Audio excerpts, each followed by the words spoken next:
안녕하세요. 리나의 책갈피입니다. 오늘 준비한 책은 죽을 때까지 치매 없이 사는 법입니다. 지은이는 딘 세르자이와 아이에사 세르자이, 옮긴이는 유진규, 펴낸 곳은 부키 출판사입니다. 이 책은 2020년 3월에 발행이 되었습니다. 오늘날 알츠하이머를 비롯한 치매는 가장 폭발적으로 증가하고 있는 질병이죠. 고령화로 인하여 가족이나 주변에서 쉽게 맞닥뜨릴 수 있을 정도로 치매를 앓는 사람들을 우리 주변에서 흔히 볼 수 있습니다. 하지만 문제는 치매가 유전과 노화로 인한 불치병으로 여겨지는 것입니다. 최고의 신경학 전문가인 진 세르자이와 아이에사 세르자이는 15년간 연구와 임상시험 끝에 알츠하이머를 90% 예방하고 10%는 되돌릴 수 있는 길을 알아냈습니다. 저자들에 따르면 치매는 유전과 노화만의 결과가 아니라 부적절한 라이프 스타일, 즉 잘못된 생활 습관이 복합적으로 작용한 결과라고 말합니다. 심장병, 당뇨, 암, 뇌졸중 같은 모든 만성질환의 사망률은 감소하고 있지만 알츠하이머로 인한 사망률은 지난 10년간 87%나 증가했습니다. 다음 10년은 더 심각해 65세 이상 인구 중 10%는 어떤 종류든 치매를 앓을 것이고 85세 이상 노인에게 알츠하이머가 발병할 확률은 50%가 될 것이라고 합니다. 이제 85세까지 살기는 아주 쉽습니다.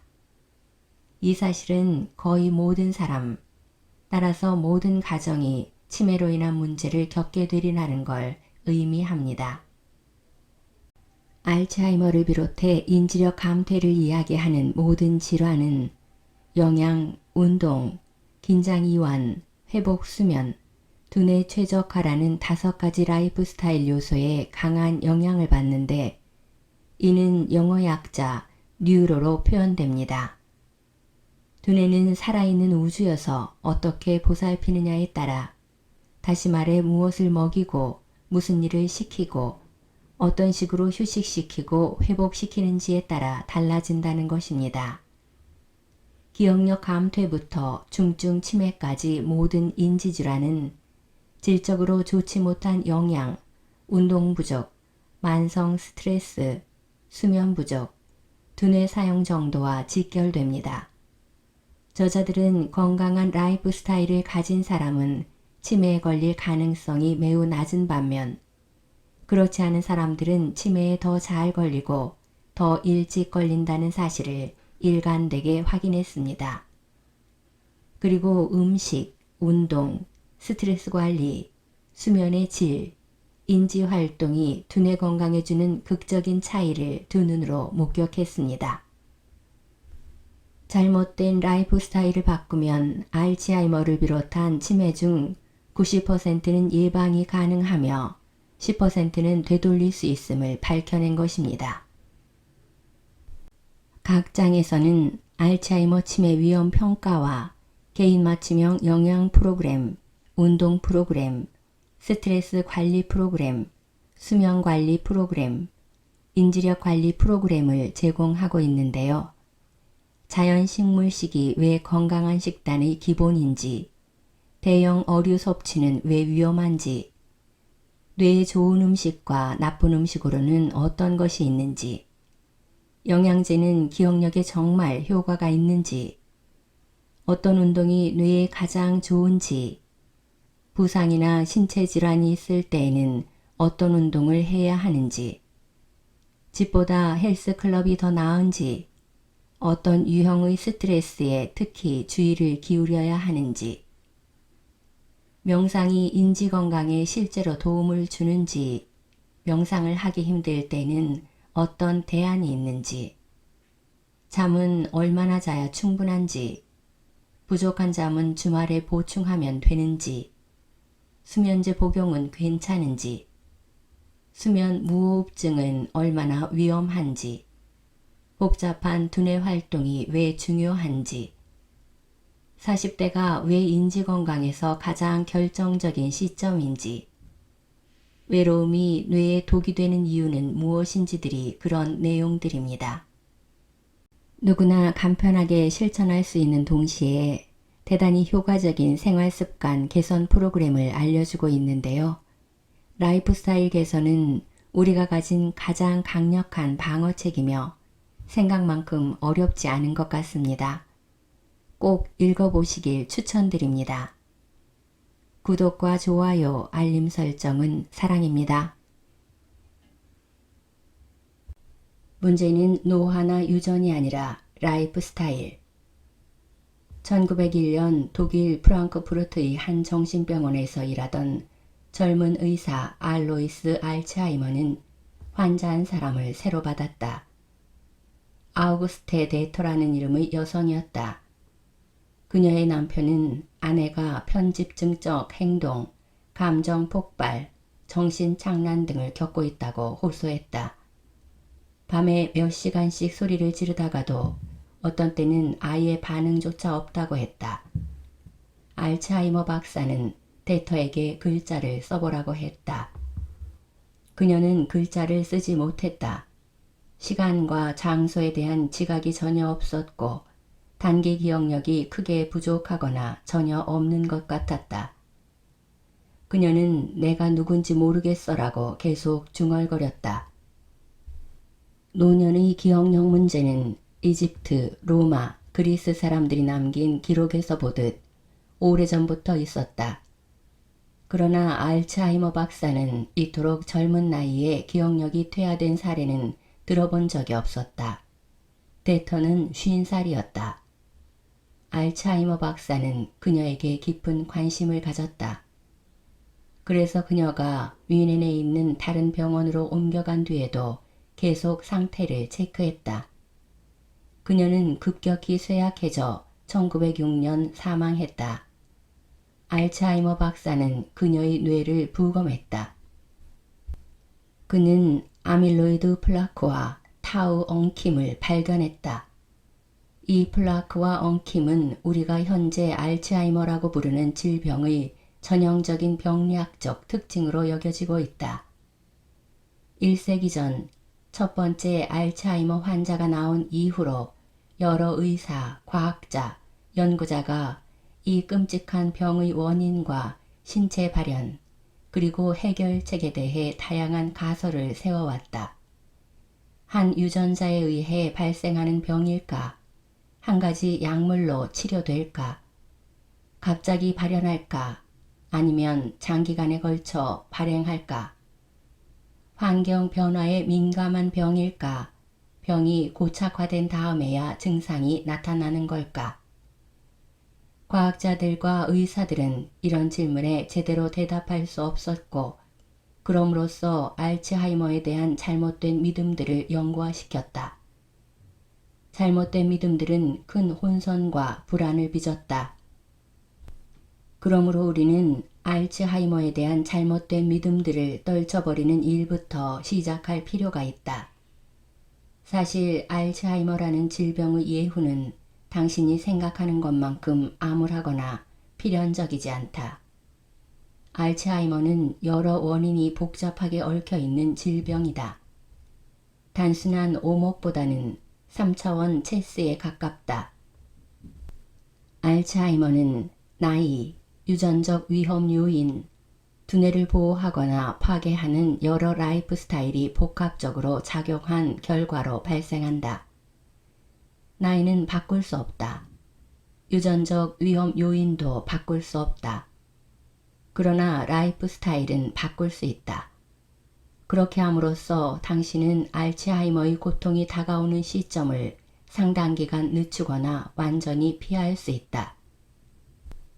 의사와 환자 그리고 선도적 연구자 모두가 라이프 스타일이 인지 기능에 깊은 영향을 준다는 것을 이해한다면 실패할 운명인 소모적인 접근법을 버릴 수 있을 것이고 불필요한 고통을 멈출 수 있을 것이다. 알츠하이머 치료에서 가장 큰 걸림돌은 라이프 스타일은 이 질병과 아무런 관련이 없다는 뿌리 깊은 오해다. 많은 환자들이 유전자가 모든 것을 결정한다는 잘못된 믿음을 가지고 있다. 그래서 일상적 요인들은 두뇌에 아무런 영향을 주지 않는다고 생각한다. 우리 클리닉에 올 때쯤이면 환자들은 이미 브레인 포그, 단기 기억력 문제, 인지장애의 여러 증상을 겪고 있다.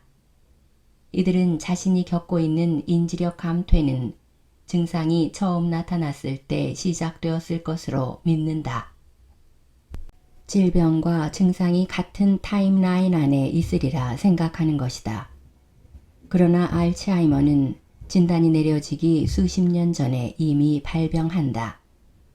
이 수십 년 동안 두뇌는 먹는 것, 운동량, 스트레스 조절 능력, 수면의 질 등에 점점 더 취약해진다. 60에서 70대에 이르러 우리 두뇌가 건강하지 못한 생활 습관들의 악영향을 더 이상 견디지 못하고 마침내 굴복하면 그때야 비로소 사고력과 기억력의 변화를 느끼게 된다. 이 책의 목적은, 그리고 우리 필생의 사업은 이 연결을 분명히 해 생활습관 의학과 뉴로플랜이 왜 신경퇴행성 질환을 예방하고 치료하는 데 효과적인지 보여주는 것이다. 두뇌 퇴행을 부르는 4가지 요인. 알츠하이머를 비롯한 모든 유형의 치매는 두뇌의 퇴행에서 비롯된다. 두뇌 퇴행을 유발하는 원인은 크게 4가지 생물학적 과정으로 구분할 수 있는데 이 요인들은 서로 긴밀하게 연관되어 있다. 이 용어들은 계속 등장하므로 의미를 정확히 알아둘 필요가 있다. 첫 번째는 염증이다. 염증은 면역 시스템이 유해한 박테리아나 바이러스에 맞서 싸우는 자연적인 보호 기능이다. 급성 염증은 손가락이 베었을 때 붉게 부어오르는 현상과 같은 것으로 상처 부위의 혈류를 증가시켜 치유를 촉진한다. 이것이 없으면 상처는 잘 아물지 않는다. 반대로 만성 염증은 염증 반응이 장기간 활성화되었을 때 일어난다. 만성 염증은 자극이 계속되어 일어나는데 설탕 과다 섭취나 심한 스트레스를 비롯한 건강하지 않은 라이프 스타일이 그 원인이다. 염증이 만성화되면 보호에서 파괴로 성격이 바뀐다. 조직은 치유되지 않고 오히려 손상된다. 염증이 통제되지 않고 방치되면 몸은 스스로를 공격한다.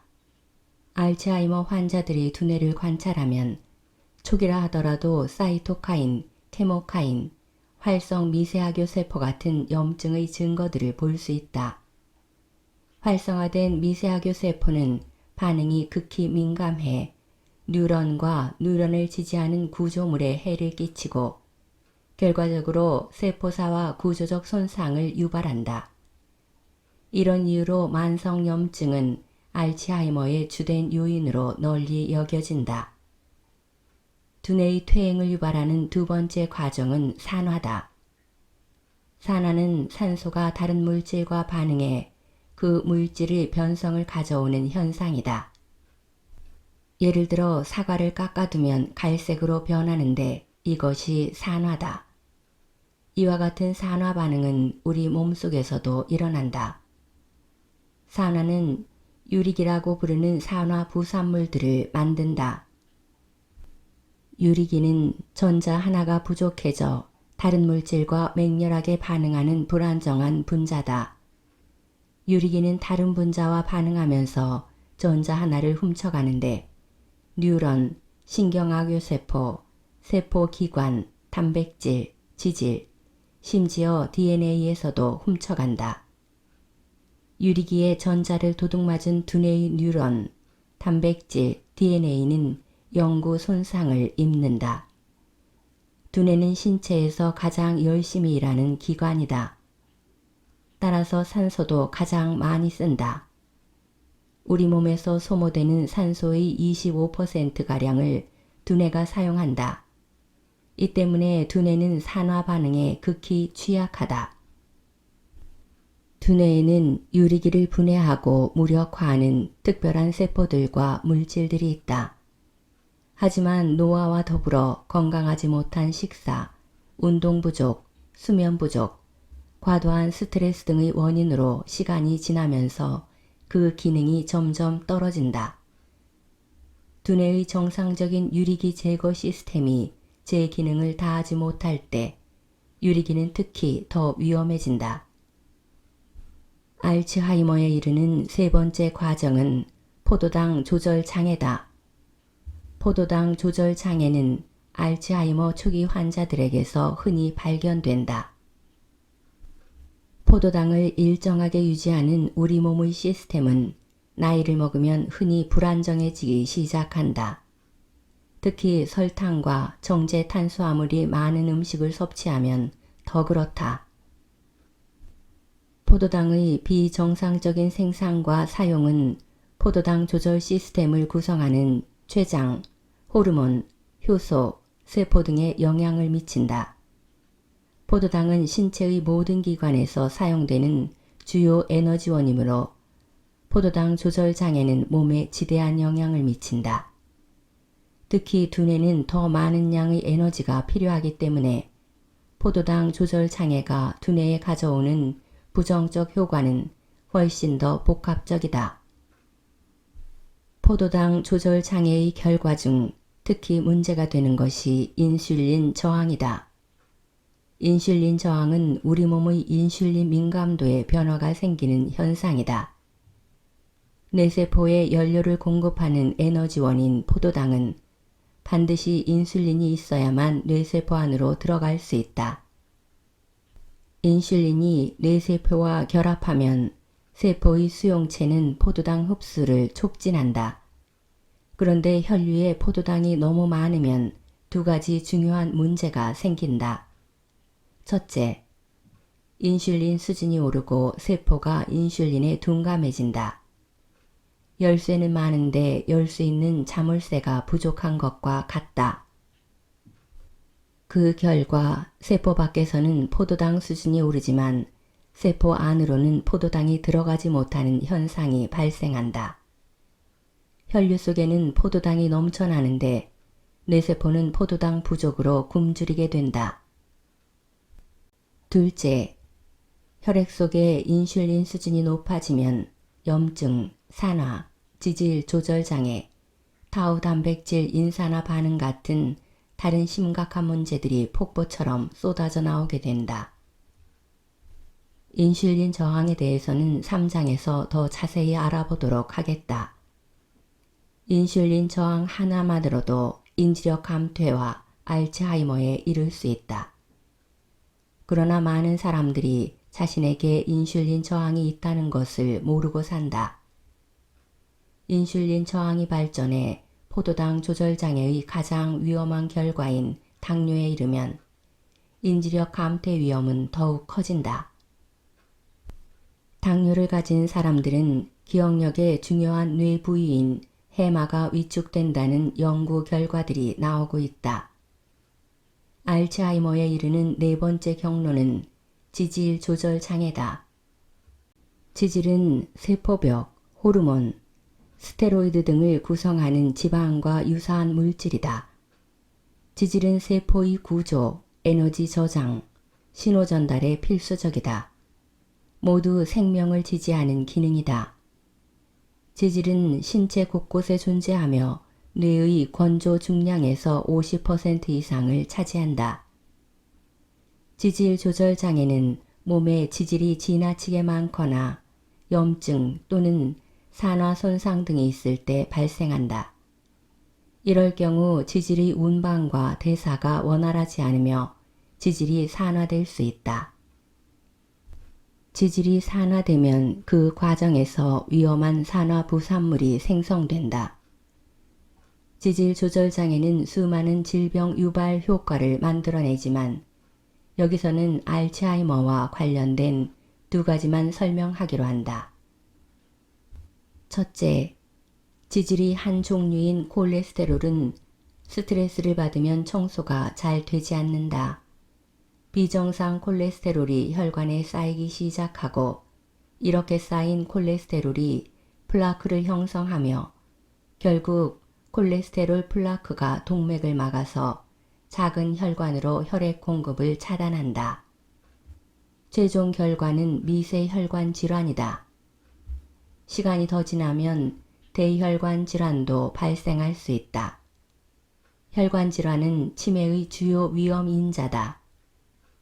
둘째, 콜레스테롤을 비롯한 지질의 청소와 처리 과정이 적절하지 않으면 궁극적으로 아밀로이드 플라크를 형성하는 여러 손상의 홍수로 이어질 수 있다. 아밀로이드 플라크는 알츠하이머와 강한 상관관계가 있는 병리 현상이다. 알츠하이머와 관련해 가장 널리 연구된 유전자인 아포E4는 지질 조절 장애의 원인으로 지목되고 있다. 이 유전자는 뇌에서 지질과 아밀로이드를 제거하는 단백질을 만든다. 하지만 아포E4 유전자가 만드는 단백질은 노폐물 청소 기능이 효율적이지 않아서 아밀로이드와 지질이 완전히 제거되지 못하고 뇌세포 밖에 쌓이게 된다. 이렇게 쌓인 아밀로이드는 신경조직을 손상시킨다. 지질 조절장애, 혈관질환, 청소되지 않은 아밀로이드에 누적된 트라우마는 장기간에 걸친 염증 및 산화 스트레스와 결합해 궁극적으로 알츠하이머로 발현될 수 있다. 알츠하이머는 위의 4가지 생물학적 과정 중 한두 가지로 인해 발생할 수도 있다. 하지만 알츠하이머 발병에서 이 4요인은 서로 긴밀하게 연결되어 있다. 요컨대 알츠하이머라는 최종 결과에 이르는 경로는 사람마다 다를 수 있다는 것이다. 콜레스테롤과 포화지방이 많은 음식을 섭취하는 사람은 혈관질환이 가장 먼저 발생하고 이로 인해 염증과 산화가 따라올 수 있다. 설탕이 많은 음식을 섭취하는 사람은 인슐린 저항으로 시작해 혈관질환과 염증이 뒤따를 수 있다. 이 4가지 생물학적 과정의 연합 효과로 아밀로이드와 타우가 형성되기 시작하고 이어서 알츠하이머라는 병리 현상이 찾아온다. 우리가 알츠하이머라고 부르는 증상은 몇 가지 서로 다른 질병 경로들의 집합체다. 여기서 정말 놀라운 점은 라이프 스타일이 이 4가지 질병 경로에 모두 깊은 영향을 끼친다는 사실이다. 매일매일의 선택이 알츠하이머의 시작과 그 이후 진행 과정 전반을 이끄는 견인차다. 2부에서 자세히 설명하겠지만 이 4경로는 당신이 어떤 라이프 스타일을 취하느냐에 따라 막을 수 있으며 심지어 뒤집어 버릴 수도 있다. 이런 생물학적 과정이 뇌에서 진행되고 있는데 왜 증상은 훨씬 나중에야 나타나는 것일까? 어떻게 뇌는 매일의 공격을 참아내면서 구조 신호를 보내지 않을까? 두뇌는 기본적으로 회복력이 매우 크기 때문이다. 우리의 두뇌는 중복이라는 우아한 디자인 전략을 택하고 있다. 800에서 900억 개의 뉴런, 1000조에 가까운 연결, 영양과 산소를 공급하는 중첩된 동맥들 덕분에 인간의 뇌는 손상 부위를 우회하는 경로를 만들 수 있다. 막힌 혈관을 피하고 플라크, 염증, 뇌졸중 등으로 손상된 누런 옆으로 새 길을 개척한다. 뇌졸중이나 부상으로 뇌의 한 부분이 파괴되면 다른 부분이 역할을 대신한다. 연구에 따르면 뇌졸중 환자는 뇌의 반대편 거울 영역이 그렇게 하는 것처럼 손상된 조직 주변부가 상실된 기능을 보완한다. 뇌는 또한 제한적이지만 세포를 재생할 수 있다. 알츠하이머 환자는 뇌 손상 정도가 너무 커서 내재된 회복력으로는 도저히 보완이 불가능한 시점에 이르러서야 인지력 감퇴 증상이 나타난다. 피해가 상당한 이후에야 병에 걸렸음을 알게 되므로 알츠하이머는 음험한 질병이라 할 수 있다. 손상을 견디는 막강한 능력에도 불구하고 두뇌는 세포 수준에서는 피해에 매우 민감하다. 특히 기억력과 관련이 깊은 해마의 CAI 영역과 내후 각 피질이 그러하다. 앞에서 설명했듯이 두뇌는 고된 작업을 수행한다. 입력된 정보를 처리하고 주변 세계를 해석하느라 신체의 어느 기관보다 많은 에너지를 소모한다. 열과 노폐물 등 부산물도 가장 많다. 이렇게 만들어진 산화 부산물을 비롯한 노폐물이 적절히 청소되지 못할 경우 매우 위험해진다. 그러나 우리는 그 피해를 곧바로 보거나 느끼지는 못한다. 뇌에 피해가 쌓이는 데는 수년이 걸리고 우리는 보통 이 기간 동안 몸의 문제에만 집중한다. 예를 들어 당뇨 환자는 신장 손상, 여과율, 크레아티닌 축적 같은 것만 모니터한다. 그러는 사이 당뇨 때문에 높아진 혈당이 뇌의 미세 혈관을 비롯해 수십억 개의 뉴런과 신경화교 세포를 파괴한다. 심장병 환자는 심장과 혈관의 직접 손상만 체크한다. 그러는 사이 두뇌의 동맥이 딱딱해지고 뇌 전체의 혈류 흐름이 감소한다. 두뇌는 신체의 종말기관이다. 몸의 다른 곳에서 겪는 피해는 두뇌에 고스란히 쌓이고 시간이 지나면 더 큰 문제로 터진다. 치매로 가는 7단계. 알로이스 알츠하이머는 지금은 유명해진 자신의 환자에게서 심각하게 발현된 알츠하이머의 전형적인 증상들을 보았다. 망상, 감정 폭발, 착란, 사회성 위축이었다. 그렇다면 알츠하이머의 초기 증상은 무엇일까? 대부분의 경우에 가장 빠른 초기 증상은 단기 기억의 어려움이다. 여기서 시간이 더 경과하면 심한 감정 기복, 방향감 상실, 언어장애가 나타나며 목욕하고 옷 입는 것 같은 기본 기능도 어려워지고 말기에는 걷거나 삼키는 것조차 못하게 된다. 치매를 정의하면 운전, 약 먹기, 전화하기, 요리하기, 금융관리 같은 기본적인 일상생활에서 한 가지 이상 어려움을 겪는 상태를 말한다. 치매의 모든 단계에서 공통분모는 불안이다. 초기 단계에 있는 사람들도 심한 불안을 느낀다. 인지력이 더 감소하는 것이 두렵기 때문이다. 마지막 단계에서 종종 불안이 감소하는데 이것은 자신의 상태조차 자각하지 못할 정도로 인지력이 손상되었다는 신호다. 어떤 연구자들은 중년에 나타나는 불안, 고집, 슬픔, 공격성 증가와 같은 심리적 변화가 인지력 감퇴의 초기 신호라고 말한다. 이런 증상들은 신경정신병으로 진단되는 경우가 대부분이지만 기저 원인은 신경퇴행성 또는 신경혈관성 장애일 수 있다. 발생과 진행 속도는 개인에 따라 다르지만 대체로 치매는 다음과 같은 7단계를 거쳐 진행한다. 병의 경로를 바꾸려면 당신이 어느 단계에 있는지 알아야 한다. 이 장의 마지막에 나오는 위험 평가도를 작성하기에 앞서 지금 설명하는 치매의 7단계를 잘 기억하기 바란다. 1단계 증상 발현 전 뇌에 아밀로이드 플라크와 타우 엉킴이 쌓이고 있으나 아직 인지력의 손상이나 기억력 장애가 없는 단계다. 뇌의 어느 부분에 염증이나 혈관 변화, 위축이 있을 수 있으나 증상이 나타날 정도는 아니다. 알츠하이머와 치매는 증상이 발현되기 수십 년 전에 시작된다.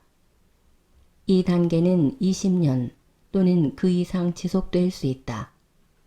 증상 발현 전 단계 사람들은 뉴로플랜으로 아주 큰 효과를 볼 수 있다. 올바른 영양 섭취는 이미 시작된 염증, 산화, 혈관 손상을 지연시킨다. 운동은 뉴런 연결을 다시 자라나게 하고 뇌의 혈류 공급을 증가시킨다. 영양과 운동은 함께 작용해 인슐린 저항을 감소시킨다. 스트레스 감소는 뇌가 스스로 치유하도록 하며 수면은 뇌의 궁극적인 해독제가 되어준다. 적절한 인지 활동은 뇌를 회복시키고 뉴런 연결을 강화한다. 2단계 매우 경미한 인지장애.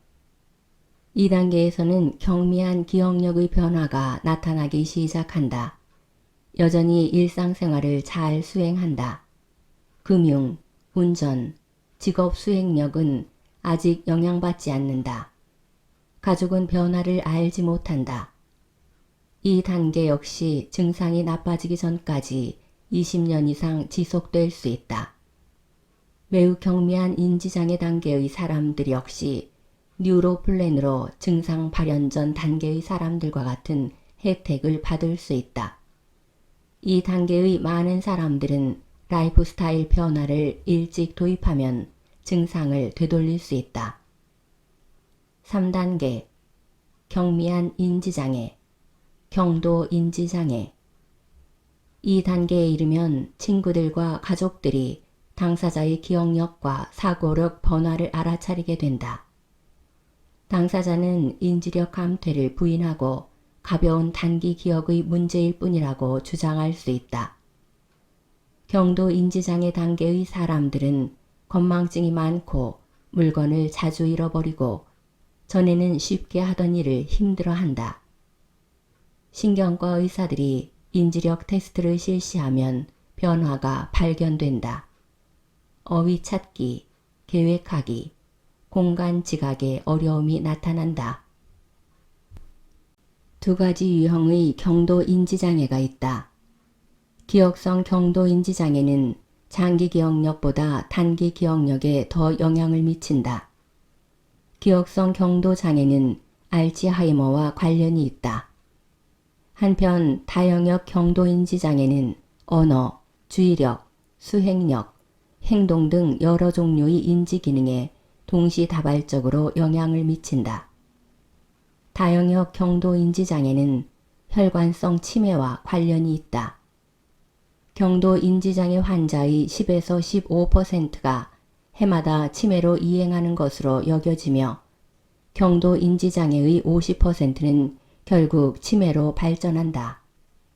이 단계에서도 증상의 진행을 되돌리는 일이 전적으로 가능하다.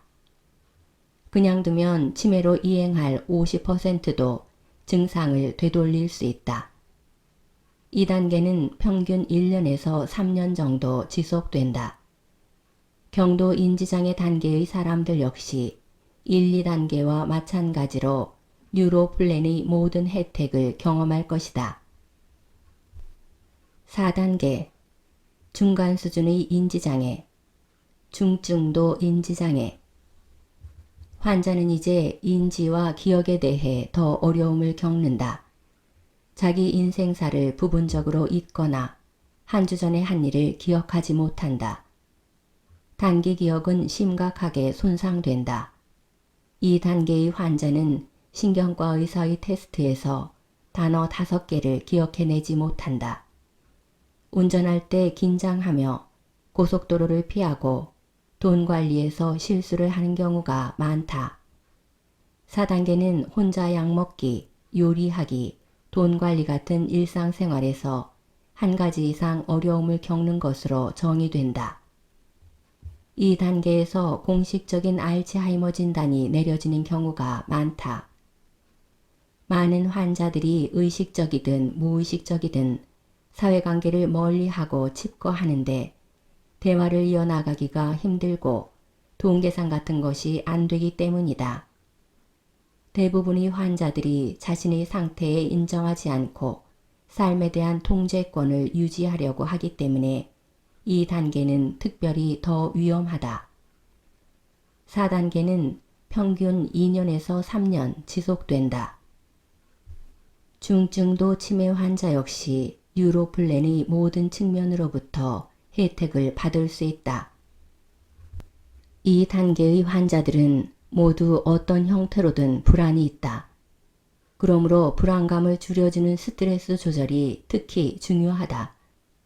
환자의 수면 습관이 급격히 변하는 경우가 많기 때문에 회복 수면 또한 매우 중요하다. 4단계에서 가장 중요한 요인은 사회 활동이다. 적극적으로 주변 사람들과 교류하지 않으면 인지력 감퇴가 더 빨라진다.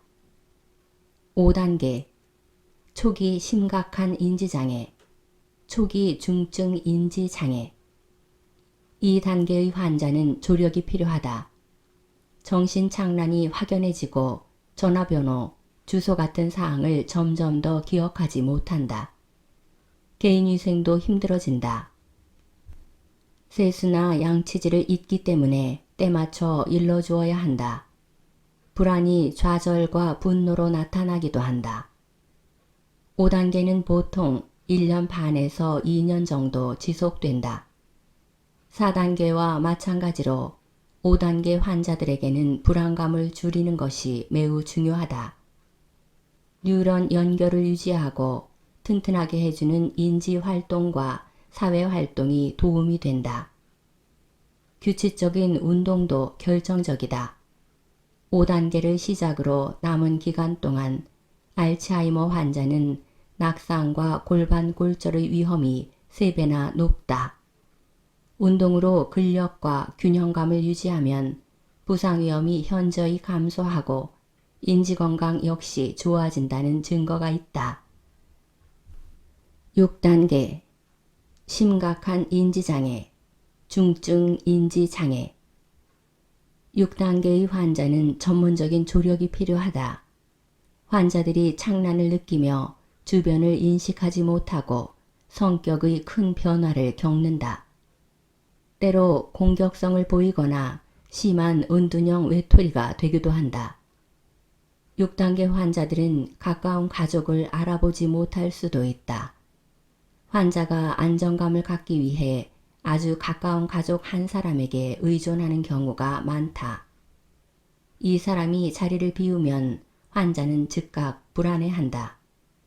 이런 식으로 6단계 환자는 전적으로 간병인에게 매달린다. 그렇지 않을 경우 이와는 반대로 가까운 친구와 가족이 생김새만 똑같은 전혀 다른 사람으로 뒤바뀌었다고 믿는 카그라 증후군을 겪을 수 있다. 수면주기도 심각하게 영향을 받는다. 이 단계에서는 실종 방지 팔찌, 인식표, 문 잠그기 등 보호 조치가 미리 취해지지 않을 경우 집을 나가 배회할 수도 있다. 이 단계는 2년에서 2년 반 정도 지속된다. 중증 인지장애 환자 역시 설탕과 포화지방이 낮은 식단으로 도움을 받을 수 있다. 다만 식단 계획을 돌봐줄 사람이 필요하다. 간단한 운동 프로그램이나 집에서 하는 운동도 진행을 늦추는 데 큰 도움이 된다. 그렇지 않을 경우 이 단계에서는 전반적으로 몸이 쇠약해지기 때문에 병의 진행이 가속화된다. 중증 인지장애 환자는 수면 주기가 심하게 불안정해지기 때문에 수면 위생이 큰 도움이 된다. 불안을 줄이기 위한 스트레스 관리도 필요한데 이 단계에서는 요가나 명상보다는 편안한 분위기를 만들어주는 데 집중해야 한다. 7단계 치매의 마지막 단계 후기 중증 인지장애. 환자는 식욕이 없으며 삼키는 것, 걷는 것이 힘들어지고 언어 능력 또한 거의 사라진다. 산발적으로 환자의 기억이 명료해지는 때가 있다. 대개는 환자가 가진 가장 강한 기억들이다. 다행히 이 단계의 환자는 불안감과 공격성이 낮다. 병에 대한 인식이 없어지기 때문인 것으로 여겨진다. 이 단계 환자는 모든 일상생활에서 조력이 필요하다. 마지막 단계는 1년에서 2년 정도 지속된다. 7단계 환자 역시 불안 감소와 기능적 수면이 도움을 줄 수 있다. 마지막 단계에서도 사회적 상호작용과 편안한 분위기를 유지하면 환자에게 큰 도움이 된다. 치매의 여러 단계에 대해 알아가는 것이 처음에는 감당하기 어려울 수 있다. 하지만 당신 또는 당신이 사랑하는 사람이 스펙트럼의 어느 지점에 위치하는지를 정확히 알아야만 뉴로 플랜을 개인의 필요에 맞추어 계획할 수 있다. 지식은 정말로 힘이다. 2부에서 보겠지만 당신이 인지 감소의 초기 단계에 있다면 증상을 되돌리는 것은 전적으로 가능하다. 그리고 치매가 시작되었다 하더라도 수년에서 수십 년까지 증상을 늦추는 방법은 많다. 영양. 무엇을 먹느냐가 뇌의 운명을 결정한다. 인지장애의 어느 단계에 해당하는지 파악했고 위험요인 평가를 마쳤으므로 이제 당신의 신체와 뇌를 건강하게 만들 차례다. 2부의 5장은 당신을 회복과 예방의 길로 안내할 것이다. 앞에서 밝혔듯이 알츠하이머와 인지력 감퇴를 예방하는 5가지 핵심 요인은 영양, 운동, 긴장 이완, 회복 수면, 두뇌 최적화다. 간단히 말해 잘 먹고 잘 움직이고 스트레스를 잘 관리하고 적절한 수면 습관을 만들고 뇌 기능을 최대한 사용하는 것이다. 이렇게 하려면 생활에 상당한 변화가 수반되어야 하지만 뇌 건강에 좋은 라이프 스타일은 노력해 볼 가치가 충분하다. 알츠하이머에 걸릴 걱정이 없다고 상상해보라. 당신이 좋아하는 일을 70대, 80대를 넘어 계속할 수 있다고 상상해보라. 사람들 이름을 잊지 않고 열쇠를 잃어버리지 않고 같은 말을 반복하지 않고 일상생활을 가족에게 의탁하지 않아도 된다고 상상해보라. 지금 겪고 있는 증상들을 되돌린다고 상상해보라. 당신이 사랑하는 누군가가 겪고 있는 인지력 감퇴 문제를 해결할 수 있다고 상상해보라. 우리는 수백 명의 사람들이 뉴로플랜을 이용해 알츠하이머 진단이 임박한 듯 보이는 상태를 정상으로 되돌리는 것을 목격했다. 개인화는 뉴로플랜의 초석이다. 위험평가에서 보았듯이 당신의 알츠하이머, 치매, 인지력 감퇴의 위험은 당신의 지문처럼 개인적인 것이다. 당신의 뇌는 당신이 평생 경험한 일상에 의해 문제 요인과 보호 요인이 얽혀 독특하게 세팅되어 있다. 알츠하이머를 예방하려면 당신에게 맞는 건강한 라이프 스타일이 무엇인지 알아야만 한다. 우리 프로그램은 이것을 위해 디자인되었다. 다음 장들에서 각각의 라이프 스타일 요인과 그것이 인지 건강에 미치는 영향에 대해 자세히 다룰 것이다. 최신 연구 성과들과 이전 연구에서 발견된 중요한 사실들, 우리 클리닉 환자들이 보여준 놀라운 이야기들, 그리고 라이프 스타일 개선 프로그램을 시작하기 위해 필요한 전략들을 알려줄 것이다. 각 장 뒷부분에는 해당 요인별 실천 프로그램이 실려 있다. 자가진단, 일일 목표, 실천 방안, 장애물 극복 전략 등이다. 우리는 영양부터 시작하기를 권한다. 영양이 가장 중요한 요인이기 때문이다. 앞서 실시한 자신의 위험 평가에서 다른 요인이 더 큰 문제로 나왔다면 그것부터 시작하는 것이 좋다. 뉴로플랜의 5 프로그램은 당신의 뇌를 오래도록 명석하게 유지시켜 줄 것이다. 음식은 우리 몸의 운명을 결정한다. 어떻게 성장하고 어떻게 나이 들고 어떻게 죽을지는 음식에 달려있다. 우리가 매일 먹는 음식은 우리 몸의 세포를 만들고 재생한다. 반대로 우리가 먹지 못한 것은 결핍을 만든다. 결핍은 몸에 스트레스를 주고 트라우마로 남는다. 뇌는 몸무게의 2%에 불과하지만 에너지의 25%를 사용한다. 음식은 에너지이기 때문에 뇌는 먹는 것에 매우 민감하다. 음식은 일종의 환경으로 볼 수 있다. 어떤 음식 환경에 노출되느냐에 따라 병들기도 하고 건강하기도 하다. 당신이 무엇을 먹느냐에 따라 뇌가 건강하게 발달해 스스로를 치유하는 환경이 조성되기도 하고 인지력 감퇴라는 내리막길을 걷는 환경이 만들어지기도 한다.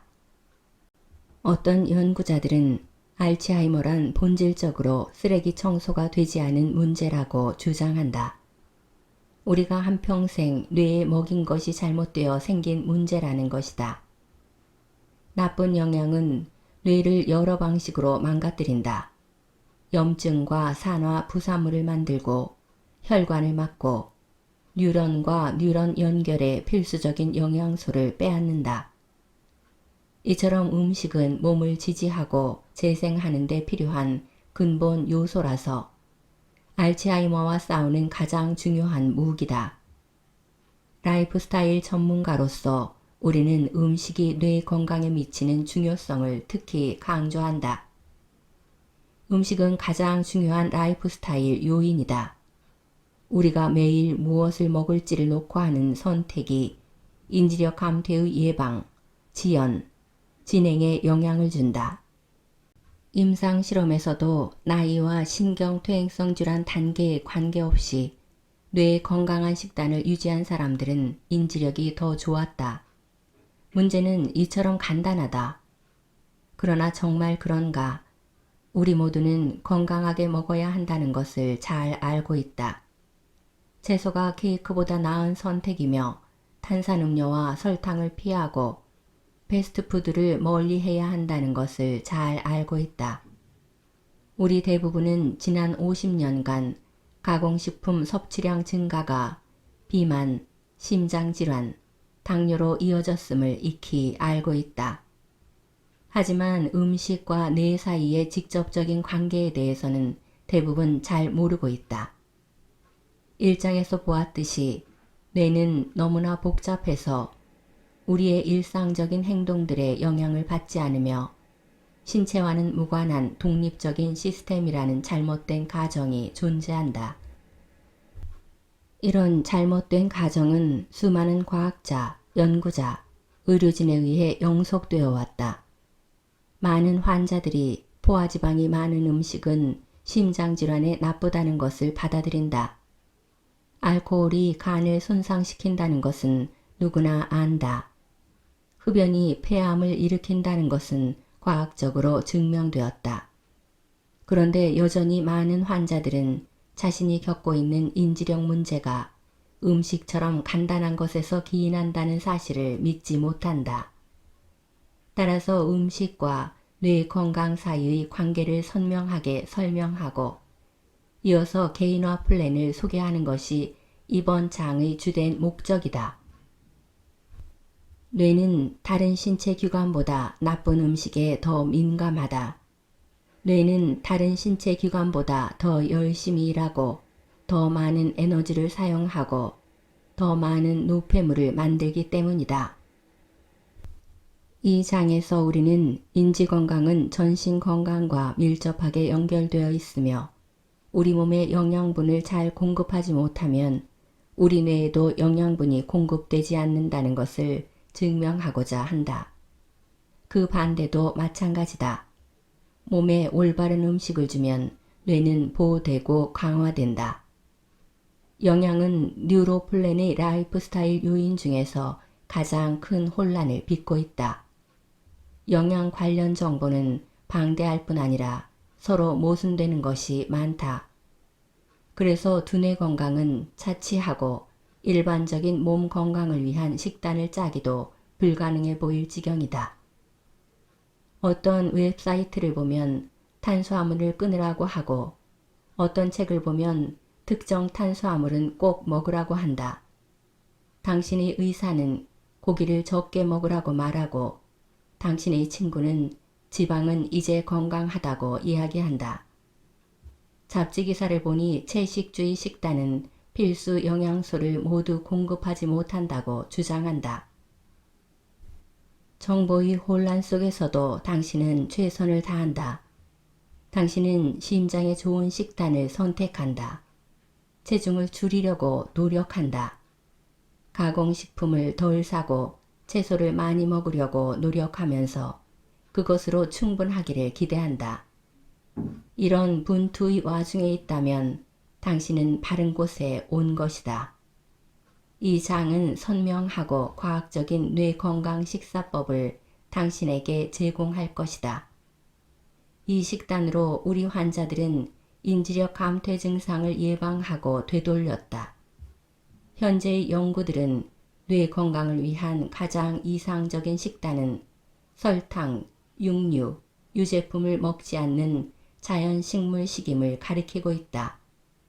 하지만 뇌 건강을 위한 방향으로 식단을 조금만 바꾸어도 큰 효과가 있다는 연구 결과들이 나와 있다. 이 책을 읽으면서 다음 개념을 꼭 기억하기를 바란다. 완벽하게 먹는 것이 목표가 되어야 하는 것은 아니다.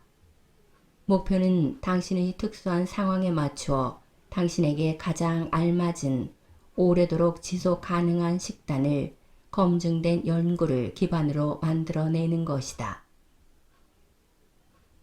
리나의 책갈피였습니다.